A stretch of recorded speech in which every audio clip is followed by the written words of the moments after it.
Cari amici, ben ritrovati, Cavaso in Fiore, nuova puntata di Venti del Territorio. Siamo qui a Cavaso, come dicevamo, accanto a noi il nostro carissimo amico Stefano Colmanet, che è il presidente della Proloco. Esatto. Ben ritrovato Stefano, grazie dell'invito. Si riparte alla grande dopo 2 anni di fermo. Dopo 2 anni, per fortuna, siamo ripartiti alla grande. La giornata, tra l'altro, è stata splendida, l'afflusso molto intenso. E per dare dei numeri, perché a volte una festa così non sembra che sia fatta così semplicemente, abbiamo 4 mesi di progettazione. Oggi ci sono 80 volontari che ci danno supporto per questa manifestazione e che ringrazio completamente, e ringrazio anche tutte le associazioni che ci supportano per questa manifestazione.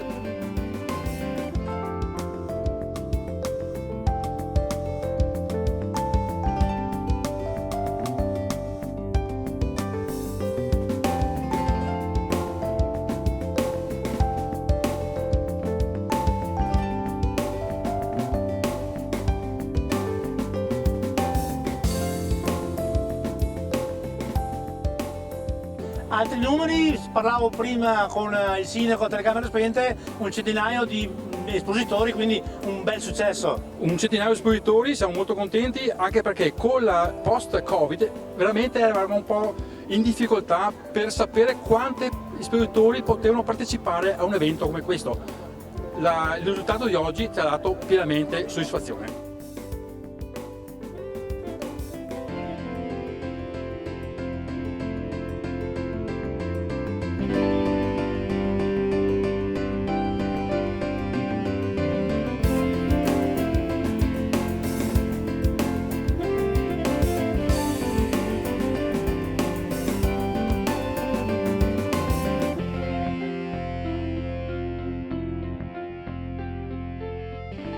Stefano, naturalmente poc'anzi abbiamo finito di pranzare nello stand fornitissimo della Proloco, che serve anche quello, certo. Però la cosa importante è 2 secondi davanti alle telecamere, diamo appuntamento a tutti i telespettatori a venire qui a Cavaso del Tomba perché è un bellissimo territorio. Certamente vi aspettiamo per le prossime nostre impegni e feste che faremo.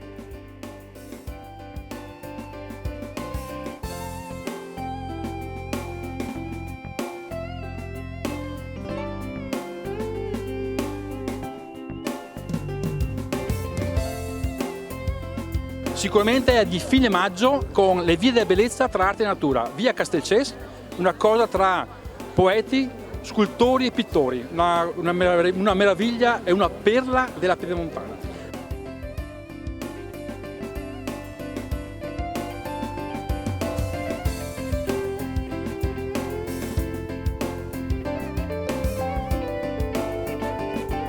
Stefano, noi nuovamente ti ringraziamo.